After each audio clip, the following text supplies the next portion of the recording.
बहुत समय पहले की बात है। एक घने जंगल में कौवा का एक बड़ा समूह रहता था। वे सभी एक विशाल वटवृक्ष पर रहते थे। उनके राजा का नाम था मेघवर्ण। उसी जंगल में एक गुफा में उल्लुओं का भी एक बड़ा झुंड रहता था। उल्लुओं का राजा अरिमर्दन नाम का एक बलशाली उल्लू था। कौवा और उल्लू आपस में बहुत पुराने शत्रु थे। उल्लू दिन में देख नहीं पाता था और रात में वो बहुत ज्यादा तेज होते थे। दूसरी ओर कौवे दिन में तेज होते थे और रात में असहाय हो जाते थे। इसी कमजोरी का फायदा उठाकर उल्लू रात के अंधेरे में कौवा पर हमला कर देता था और कई कौवों को मार डालता था। एक दिन कौवा का राजा मेघवर्ण ने अपने मंत्रियों को बुलाया और कहा, उल्लू हमें लगातार मार रहे हैं, हमें इस समस्या का कोई समाधान निकालना चाहिए।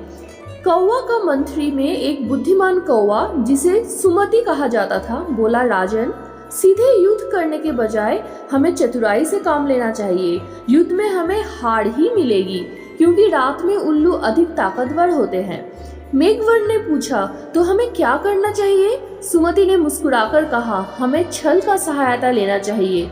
मैं एक योजना बनाता हूँ जिससे हम उल्लुओं को हमेशा के लिए हरा सके। उस रात जब उल्लू कौवे पर हमला करने आए तो सभी कौवे अपने अपने घोंसले में छिप गए, लेकिन सुमति ने अलग रणनीति बनाई। वो अकेला उल्लुओं के राजा अरिमर्दन के पास गया और डरने का नाटक करते हुए बोला, महाराज, मैं अब अपने राजा और साथियों से बहुत तंग आ चुका हूँ। वे मूर्ख हैं और युद्ध की रणनीति नहीं जानते। मैं आपकी शरण में आना चाहता हूँ।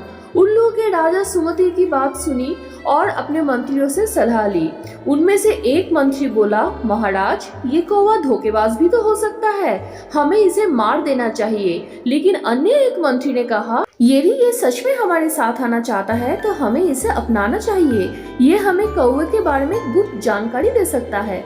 राजा अरिमर्दन ने कुछ सोचकर कहा, ठीक है, इस कौवे को हमारे साथ रखो, लेकिन इसे हमारे ठिकाने से थोड़ा दूर रखो। सुमति उल्लुओं के पास रहने लग गया। फिर धीरे धीरे उनकी कुछ ही दिनों में उसे पता चल गया कि उल्लू दिन में गहरी नींद में सोते हैं और उनकी गुफा एक संकरी जगह में है जहाँ से भागना मुश्किल है। कुछ दिन बाद सुमति चुपचाप उड़कर अपने राजा मेघवर्ण के पास पहुंचा और पूरी योजना समझाई। उसने कहा, हमें उल्लुओं की गुफा में आग लगानी होगी, तभी हमें उनसे छुटकारा मिलेगी। मेघवर्ण को ये योजना काफी पसंद आया। अगले ही दिन कौवे ने सूखी लकड़ियां और पत्ते इकट्ठा किए और रात में उल्लुओं की गुफा के बाहर रख दिया।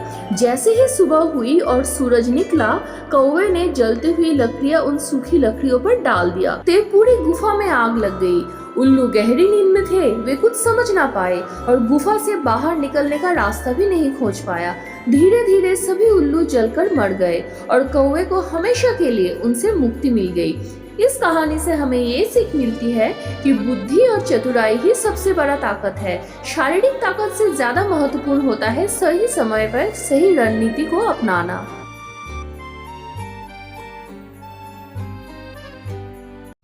Don't forget to like, share and subscribe.